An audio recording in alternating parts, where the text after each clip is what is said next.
What's up YouTube? Welcome to update number 4 on our Mythic Plus tier list for patch 12.1 Season 2. My name is Petko, and as you guys have seen, 9 days before the patch goes live, and with that, there's been a large class changes this week. If you haven't seen it, check it out, because today, all of those changes will reflect on our M+ rankings at the end of the day.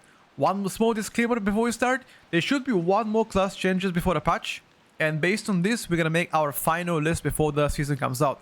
Overall, we also expect to have one more class change during the patch day in the season, but that's up in the air. If there's any updates, I'll let you guys know. But for now, enjoy it, and I'll see you guys later on.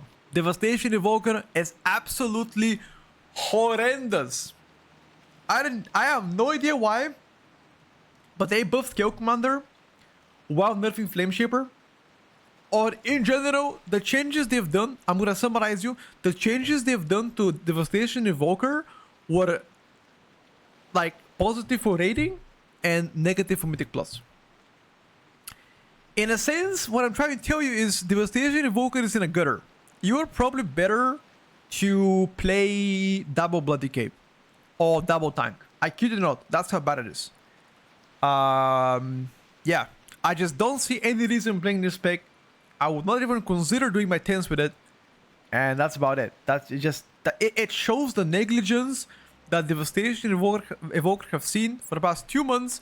They haven't seen a lot of things, and the things that they've seen are never good enough. Beastmaster Hunter drops down to B tier. Now, there's a lot of things I can say about Beastmaster Hunter. I guess the one that I can outline the most is like this spec is actually gonna be still decent for raiding if you are fighting a singular mob and there's like a cleave around that prior target. But an M+, as it stands right now, unless you're playing in a full physical comp to benefit from Mystic Touch or Warrior buff, I think Beastmaster Hunter is at most average. At most, and that's if you're actually good BM Hunter. If it ain't, then it's... yeah. I think it's like other specs just got better progressively, while you got, you know, in my opinion, weaker. It is what it is. It is what it is. Better than Beastmaster Hunter. Survival likely to be the best Mythic Plus spec, by the way, for Hunters right now. After the changes to MM Hunter. If you guys haven't seen it, last week MM Hunter used to be like really good. I'm talking about like A+ S tier in between. And they just got a substantial nerf of roughly 15%. And do keep in mind that even though they got 50% nerf, other specs below them got buffed, so it's actually quite more than that. That's why the difference. And I think Survivor Hunter likely to be the best Hunter spec right now, or at least very close to MM Hunter. It all depends on like the setup you're playing, and it also depends on the mob count you are fighting. So MM Hunter is not dead, it just now goes within the average category. While before that used to be like, you know, top tier, if you have followed PTR for a while. And I'm gonna explain why Press Evoker is dog shit. The whole setup of Evoker, forget about positioning. Let's just imagine positioning don't matter, okay? The setup of Evoker, it takes quite a lot of skill to know exactly when that you need healing, okay? And if you don't actually know how to prep or set up your healing on Press Evoker, it is absolutely fucking dog shit. For the most people playing this spec, I guarantee you, they are absolutely fucking dog shit. Because they just don't know how to play them. If a good press main plays it, then it goes probably around A tier. But I would assume most of you are not insane Press Evoker players and are regular gamers. And for that, I would rather put that to B tier. But just so you know, if you are a great Press Evoker player and you know about timings, you know about dungeons, you know how to set up your healing, you know about positioning, all of this combined together, it should probably drive Evoker to like A tier at least. Or for M+, this is gonna be, in my opinion, so far, including all key levels, likely the worst killer. But it is capable perfectly to get higher. And by the way, before saying anything, I've played with one of the best Evokers on PTR, live on PTR, as Press Evoker, and he was a Chinese guy, and he was struggling sometimes to heal it, even though he was ranked as one of the best. Yeah, that's about it. So I think for the most people, Is it gonna be B tier? Now, am I wrong for saying this? Maybe, but I sincerely believe it. I sincerely believe it. Restoration Druid has everything but damage and healing. That's the best way to describe this spec. You have everything from utility to group buff, to mobility, tankiness, sure, Barskin Bay or whatever, but your healing is piss. DPS is non-existent. And the only way to Restoration Druid goes higher is just getting buffed. That's it. Just like healing buffs, damage buffs, and this goes higher as well. That's all I gotta say about Restoration Druid. Undertuned. They haven't made any efforts of buffing it. Why they haven't, I have no idea. But if you paid attention, they buffed Holy Paladin, which Holy Paladin is considered one of the best healers right now in Mythic Plus, and now it's certainly the best after you know, everything done for them. So I'm just gonna, okay, we speak about Paladin later. It just makes no sense for me for them to buff Paladin but not buff Restoration Druid. I mean, if there's any healer main in this chat, what would be the argument of them buffing Paladin but not buffing Druid, for example? Would a raid be the argument? Like, was the Restoration Druid really better than Paladin in raiding? Because from every single data that I've looked at from Warcraft logs, a Restoration Druid wasn't even good for raid. You know, it was like at most average. Paladin was used for raid mostly to like spot heal, at least when I tested it. They tuned for water first raiding. Yeah. You're laughing every day you change your tier list. I don't change my tier list daily. I update it every single week, Ibby. Do your research before you type shit. Yeah, so that's about it. Anyway, hope this spec to get buffed. I just don't see it being better right now. I think Fury Warrior is undertuned in AoE, while the single target is actually quite decent. So if you are playing Warrior in this game as a DPS and you don't play arms, you are in a massive disadvantage. And the only reason why that is the case is because the Fury Warrior mass damage, like talking about like, you know, 8+ mobs, it's just not it. That's all. It's just not it. And the only way for them to get better is just get more AoE buffs. That's it. Simple as that. Until then, I believe them to be probably B-tier performer. I wouldn't say more than that. Hunter. So all Hunter specs in Plus are not doing that great. Unfortunately, after nerfs to Hunter, I think that now you're probably going to be on par with Survival. I think in some cases, probably better than Survival, I would say. But for the most part, Survival should be better than you. At least based on the sims that we have available. In theory, I would say, if you're playing Pack Leader Raptor Strike build, that shit is actually so fucking boring to play. I prefer Sentinel Bomb build, but apparently that is slightly worse than the Pack Leader build. So what is what it is, whatever. But for most part, these should be like pretty close in performance. You can play either of them. Not only just got nerfed, but it's also quite boring to play. And the only reason why people played Hunter before this is because of the buffs. I mean, they were doing insane damage. But I think the worst tank right now probably has to be Brew Monk. Like, Brew, probably, it is the lowest contender right now across all tanks. Specifically because every other tank gets buffed and Brew hasn't seen anything. I think they're squishy. Damage is also not doing great. And if you are playing in a physical comp, then maybe you can be played, but for the most part, you are at a disadvantage at playing Brew. I mean, this might sound idiotic, but because last year Brew was really strong at the beginning, maybe they don't want to have the same tank be OP again. Hence why Brew hasn't really seen a lot of effort to be buffed. I think Subrogue is... They made an effort to buff it. Do keep in mind, Subrogue was really bad. They were like actually dog shit poopy poop. But they got a 10% buff. That's going to help them climb the rankings. But again, compared to Asa Rogue and Outlaw Rogue, miles behind. Like, in order Rogue to be actually at a playable state, I mean, I'm talking about Sub-Rogue, you probably need to be like, you know, like another 10% or another 7 or whatever. Because they're really behind in damage. So I don't think Sub-Rogue is a great pickup compared to like Asa or Outlaw. In fact, I think Outlaw is the best Rogue spec currently, and I'll explain later why. I think Asa is probably following second behind Outlaw, and the difference between Outlaw, Asa, and Sub-Rogue is there. You know, it is a gap. It is a gap. Fortunately, it is a gap. I don't think they're good enough, in my opinion, to be there. Again, we're gonna get to the argument of Sub-Rogue. Some people can say it's really good, it's really bad, but let me ask you a question. Does it matter where Sub-Rogue ends up being? Like, does it matter if it's A tier or B plus when two of the specs of Rogues are much better than Sub? I mean, an honest logical question.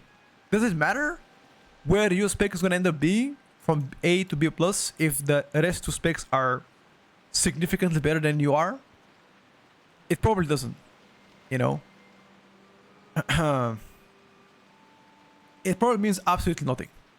I've got a Holy Priest and a Disc Priest, and I'll speak about both of them. Okay. First, let's talk about Disc Priest. I think Disc Priest right now, even though have the nice healer plus package, I think the healing is the biggest issue of them. You got your PSs, you got stamina buff, you know, you got a PI, Master Spell, whatever.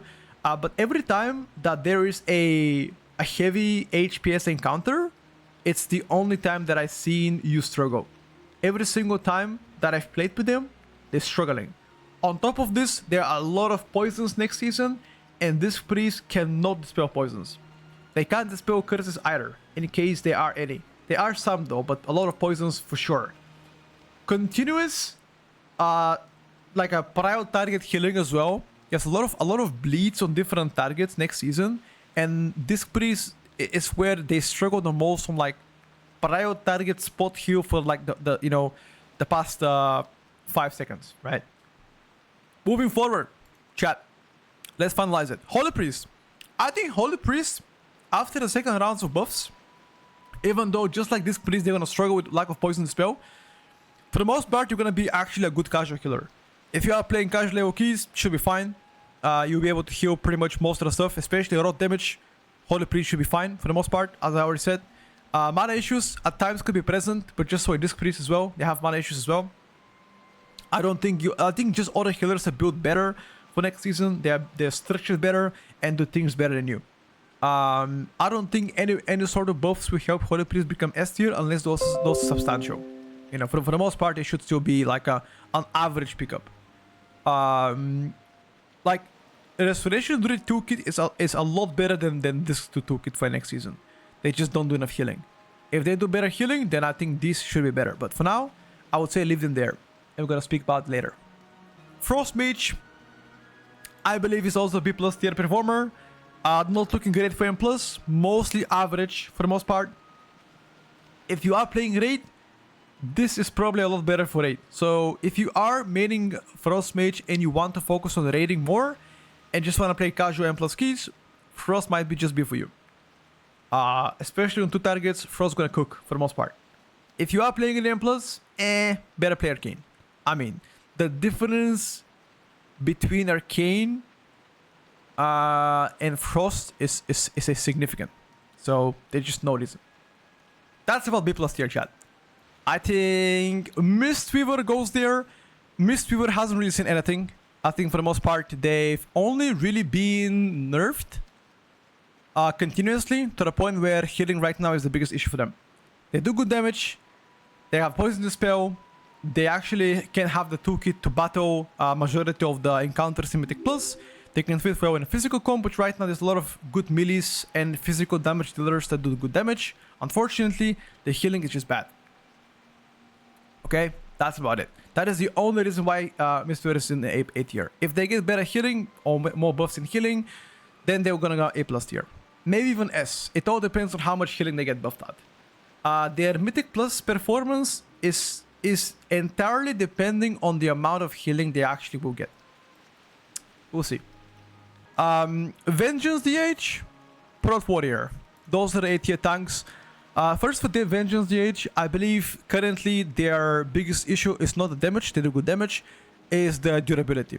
If they were to get buffed, I think that they can do better. I think the defensive profile is the biggest weakness for them. They sync well, and the magical comps, they have good mob control, they have good damage. They are just too squishy for me to be S tier, in my opinion. That is the only thing that's missing. Prot Warrior several times got buffed in a row, back to back to back. Their damage now should be better. Still, they just lack the overall package to be in S tier. But if you are playing hybrid comps, especially on a dungeons where Spell Reflect actually matters, then I can see Prot Warrior also being played. But again, for the most part, yeah, you're just gonna be playing Paladin or DK. Augmentation Evoker belongs to the A tier. They are right now mostly average. Lack damage, honestly. Damage performance compared to last season is just not there. If they were to get buffed, then I can see them going higher. But for the most part, I think they are at a disadvantage right now. They got nerfed coming from Season 1, Season 2, and that was the biggest reason why they dropped down. If you're an Augmentation player, if you are looking to be playing next season, just so you know, you are going to be at most average. Or maybe slightly above average. It all depends on the setup you're going to be playing with. But for the most part, playing triple DPS should be better and faster. And also, they are better less classes than you are. Ele Shaman, for example, Enhanced Shaman, Arcane Mage, those are considered much better less classes than what you are. I think Pharaoh Druid performance right now is solid, but it just doesn't look to be impressive to be higher on the tier list. The good thing is, as a Pharaoh Druid, if you guys haven't seen for the past couple of seasons, they have been played in a specific comp called a physical comp, where you get a warrior buff, you get a monk buff, you get a shaman, and Druid is the one that's providing the CR for the whole team, CR being Combat Resurrection and also Mark of the Wild, okay? So I believe Pharaoh Druid here would be a very good choice if you are looking to go for a, once again, the route of a physical comp, but overall performance of Pharaoh Druid shouldn't be impressive enough to be close to S. But Affliction Lock probably going next, and the reason why I believe Affliction Lock goes to the A tier, it's not because of the AoE damage. I think the AoE damage of Affliction Lock is actually quite decent. There are two things that I have for Affliction Warlock. The first one is lack of single target. I think the ST is just not doing well. And the second one is lack of raid buff. Once again, I don't want to go to the whole conversation of like, oh, curses, you know, hailstones, etc. That is not as important in comparison to something like Mark of the Wild, where again, if you guys haven't seen, Mark of the Wild is like, you know, really, really strong when it comes down to comparing the utilities, right? Fire Mage received buffs by 6% overall, and we believe Fire Mage now to be a better pickup than last week. Is that going to save Fire Mage? Not entirely. Once again, I believe this pick might be better for raid than this for M+. Currently, I have the two issues I have with Fire Mage right now is just pure pad damage. If you are playing Combustion, which you are, you have no prio, you just combust whatever, and that's it. And second one is outside of Combustion, your damage is actually fucking dog shit. That is the TLDR. Your lack of consistent damage profile or damage output outside of cities is like going to be the biggest negative for you. Unless you play around Fire Mage Combustion and the tank has a specific route in mind. If you are just bugging and your tanks are doing YOLO pulls, I don't think you're gonna be as good as most respects here. So that's about Fire Mage. Shadow Priest, unfortunately, yet again got another nerf, which resulted in them dropping the rankings from A+ to A tier. Now, even though the gameplay of Shadow is actually quite good, I think now they will be behind all specs just because they got nerfed. All specs getting buff, you're getting a nerf. So that is the sad reality of Shadow Priest. Why did it nerf you? Is because they claimed that your cleave in rate was too good and had to be put down, but the nerf they issued isn't really gonna focus or fix that. So for the most part, You are still gonna be good rate pickup for M plus though. Let's just say that they're better specs for M plus than you are. Yeah. I mean, keep in mind that you're gonna be retaining everything from last season to this season, like stamina buff, like PI, the DG spell, MD, whatever. All of those gonna be useful. But again, back-to-back nerfs here definitely didn't help you. Yeah, you guys are right. I think Demo is there as well. Demonology got a 3% ST buff, which obviously they were already in 8 tier before this. Now they're just gonna be getting a few spaces in. The biggest issue of Demonology right now, honestly, there's no issues. I think the damage is already good. ST is good, AoE is good. Not exceptional good, because if you were exceptional, then I think you're gonna be A+ or whatever. Right now, you just lack the rate buff, and you're not doing broken damage to be considered a meta alternative, right? In comparison to most of the specs in upper tier, you guys gonna see in a second, they just do either better damage or have better package suitable for M+ than what you have. Enhanced Shaman goes there, chat. Enhanced Shaman goes to the A tier. Now, I think the only issue of Enhanced so far is just the output. If they were doing slightly better output, then I think Enhanced would be A+ tier. Unfortunately, right now, Ellie is better than you are, and I think in comparison to most of the specs, you're not just doing exceptional damage, you know? Yeah, that's all I'm gonna say about Enhanced. Enhanced still gonna be solid though. If you are gonna be playing it, it's still gonna be solid. Definitely if you are playing in a physical comp that doesn't have Resto Shaman, which right now, if you guys haven't paid attention, Restoration Shaman is the best healer for physical comps. And if you don't play that, and you play something else, then I can see Enhanced being fit into that. But for the most part, yeah, I think you're doing good, just not exceptional. That's about Enhanced, okay? I think you're doing good, just not exceptional. One is going to be Protection Paladin, and the other one, Guardian Druid. Now, Guardian Druid received buffs recently, which I think made him jump a tier, and the only reason why I think Guardian right now is considered A+ tier is just because low damage. They're already tanky, they already have good utility, again, Mark of the Wild, CR, etc., Vortex, Poison the Spell. The damage department is the biggest issue though. If this spec gets to be buffed again, which again, it is possible based on their rate performance, I see Guardian even jumping to the S tier. It is possible. It all depends how much of a damage buffs they will get. Prot Pally overall is solid everywhere. Healing, damage, utility, grip stain. Like, this looks to be just really good. Unfortunately, the 2 nerfs they got last couple weeks made them fall from S to A+ tier. And another issue here for Prot Paladins is gonna be Blood DK. Blood DK right now is just way too good. Blood DK got nerfed by a tiny amount 2 days ago, and still is just too OP. The tankiest tank, highest damage so far, Blood DK is the winner. And that proves the point that no matter whether you have a rate buff or not, if you are the highest damage tank or highest damage class, you are always going to be picked up. So even if, for example, you play Demonology and Demo hasn't been meta in a long time, if they get above the damage and have the highest damage, even if you have no utility, you still might end up being in S tier, okay? So don't lose hope. I think Blood DK probably to be currently the best tank.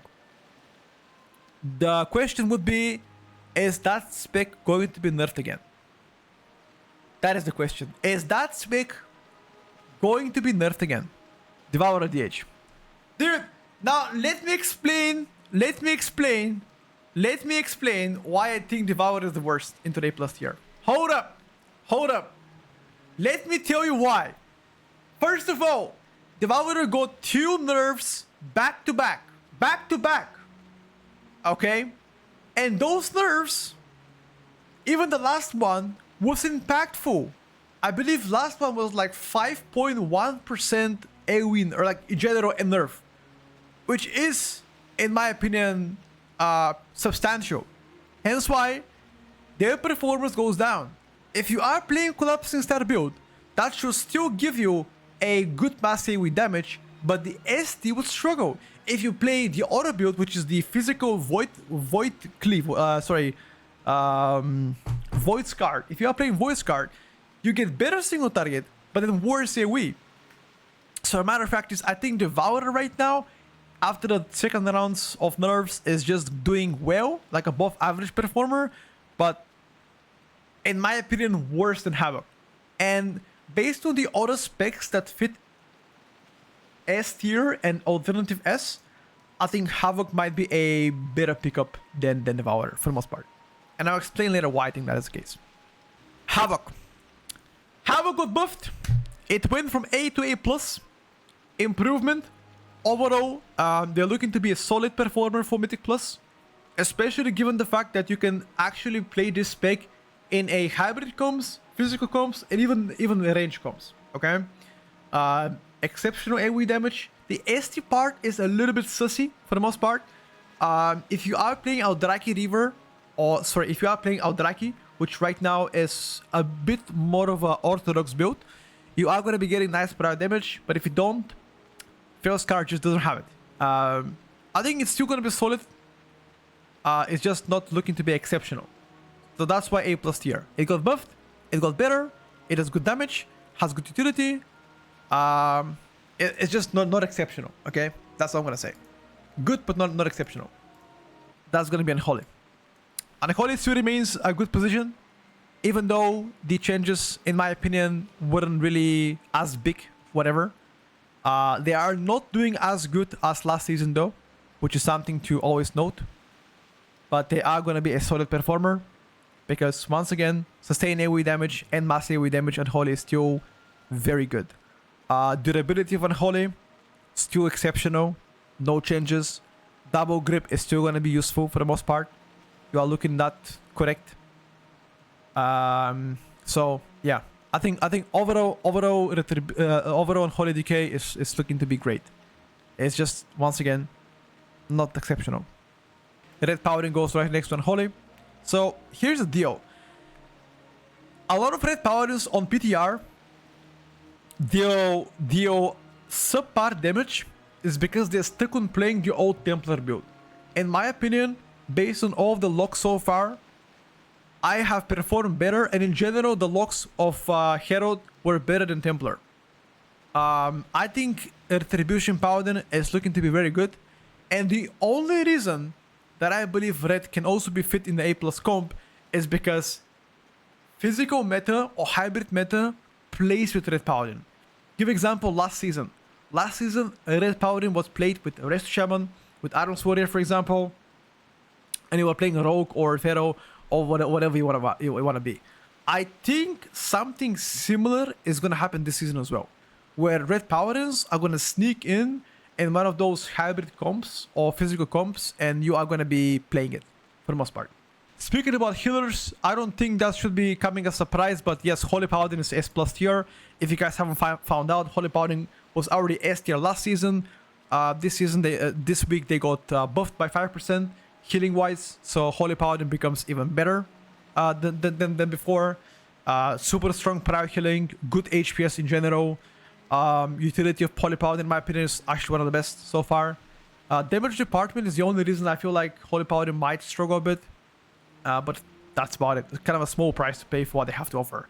And a Restoration Shaman is the second best healer. Now I'm putting a Restoration Shaman in Alternative S, because I would just say this is going to be likely the physical comp S, or you can just call it alternative, whatever you want to be. Every single physical comp will be playing with Shaman.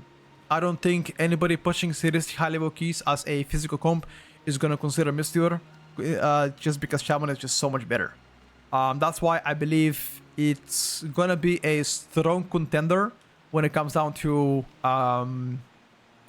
STS spec. But they don't compete against each other. That is the issue. Like, Resto Shaman doesn't take the spot of Paladins because you don't play them in the same comp. For the most part, it's just different. Okay. I think Destrolog is exceptional when it comes down to mass AoE, and that is the only reason why I'm putting Destro in A+ tier, not because of your single target or anything, but because of your mass AoE damage coming from just Rain of Fire and Immolates. That is the only reason why I consider Destro the best log spec, is because whenever you pull big, I'm talking about like a multiple packs together, like 3-4 packs together, 50 months, whatever, Destro is just smashing everybody. That is the only reason why I'm putting Destro here. If you are not playing the way that Destro is supposed to be played, like forcing bigger pulls, then I think Destro is probably going to be A tier performer. Maybe worse than the Demonology. If you are utilizing, however, the full advantage of Destruction, and I'm talking about like a consistently pulling bigger around him, playing around cooldowns, yeah, this is going to do well. But if not, then it's going to be probably remain A tier. Single target of Destro is a bit sussy. I would love to see Chaos Bolt being buffed by 20% or 25%. 5% is just pretty bad. I mean, whatever. Outlaw Rogue received a substantial buffs yet again, this time around, by 10% overall damage, which brings their whole package up to A+ tier. Great sustained damage, great AoE, good on-demand damage, good prio as well, good funnel. ST is a little bit, you know, I would love that to get buffed. But if you only count damage, I think Outlaw Rogue is like really good so far. Unfortunately, I feel like DKs like Unholy and like Frost are probably gonna be getting more opportunities to play, just because they are much tankier than you are, and I'm pretty sure people would prefer to do less damage but just be immortal than do high damage and, you know, flop from time to time. Frost DK goes right next to Assassination Rogue. So several things I want to mention here before I finalize this. I think Frost DK probably slightly better than Unholy in single target, which I consider great. And also Frost should be benefiting better with Wind Fury buff. Hence why I believe Frost might have a small advantage over Unholy. Unholy have Execute, Frost doesn't. Frost has better single target compared to Unholy. Frost might have better on-demand damage, while Unholy has better overall sustain compared to Frost. They are very close in performance. I would choose to go with Frost DK for the most keys. If I'm playing the highest or the highest keys, I'm going to go Unholy. If that makes any sense. Both are good, both very close in performance. I'm going to choose Frost for the most keys though, over Unholy. I'm not even kidding. Windwalker Monk might be played in a alternative S tier, which again, Mystic Touch to be the primary driving factor of why I think Monk can end up there. You don't have a funnel. You have a bit of a prio damage while doing AoE, but your AoE is actually doing very good. Good prio, strong AoE, good burst, but the only issue of Monk is living. If Windwalker Monk can find a way to consistently live, they are gonna be played more than anything else. Unfortunately, if Monk fails to live and dies, you are probably gonna be replaced by Death Knight. Probably either Frost Death Knight or Unholy. Probably Frost and Unholy. I think Windwalker Monk right now has the capabilities to be full on damage or to be close to S tier. That's why I'm putting it in alternative S. I don't think you are considered to be super S+ tier broken, but if your defenses were better, then I'll probably see a way of you being in a, you know, in this. But I think it's a decent ranking for now. Let's just put it in alternative S and seeing how this is gonna change. Arcane Mage got a buff. Now Arcane was already considered S tier last week. They are gonna retain the S tier performance. I think Arcane is to be absolutely fucking broken. For the most part, you are looking at the probably most broken DPS if you know how to play Arcane. There are gonna be a lot of flavor of the month rollers, which again they're gonna try to play Arcane. They're gonna fail, but the good Arcane Mage are probably gonna gap everybody else. Fortunately or unfortunately, Warriors. Warrior got a 1% nerf. Now, that 1% nerf, it's nothing. They're still going to be one of the best picks in the game. I think for the most part, you are probably going to be played in alternative S comps. I don't think you're going to see Arcane and Arms together, ever. So if you are playing in this comp, you're going to be playing probably Arms Warrior, Windwalker Monk, Retribution Shaman, maybe Guardian Druid if it gets buffed by damage, and then you're gonna play with Rogues. Speaking about Rogues, Outlaw Rogue. I think Outlaw Rogue after the buffs are doing exceptional right now. High sustain damage, decent actually burst, because you get AR pretty much every minute, give or take. Especially double AR back to back if you play preparation, which again, you should be playing prep right now. And again, you can fit physical comp, which I think is important. Hence why I think Outlaw Rogue goes to the alternative S after the second consecutive buff in a row. That's about it. Monks play Conduit, yes. And for the final A+ tier, we've got 2 specs. Balance in Elemental. I've always placed Elemental on A+ tier. After the most recent nerfs to Ellie, they suffered 5% AoE nerf and roughly 3.1 ST nerf. I think Elemental is A+ tier in my opinion. I don't think you're strong enough to be S tier. It just lacks the output to be meta spec right now. Has everything else. Utility. The just whole M+ package. Burst. Sustain. It's probably looking to be like top 5, top 4 casters right now. Or even top 5 DPSers. It's just gonna be a filler spec in my opinion. Like it all depends what the other comp might be. In a physical comp you play with the Restoration Shaman, you're never gonna play Ellie here. You might play Elemental in a magical comp if you play Arcane, maybe Arcane Ellie and Munkin, maybe. But I think for the most part Ellie is just is very good, but it's not S tier contender, like a high upper A tier. If you guys haven't seen it, Balance got a decent, sizable nerf in Mythic Plus, which made him drop from S tier to A+ tier. I think Balance right now, just like Ellie, looking to be very good, just not broken anymore. Yeah. Again, Mark of the Wild is a big argument. You might end up actually playing Balance, even though Balance might not be the same. Yeah. I think the damage is good, it's just not exceptional anymore. Hence why I believe Balance probably going to be A+ tier after the most recent nerfs done to them. That's all the update, by the way, for this week. That is all. Now let's discuss the things you guys want to discuss. Why do you think XYZ doesn't belong in XYZ? I'm willing to yeah, I'm willing to discuss. I'm willing to, you know, to yap. Any questions, strike right now.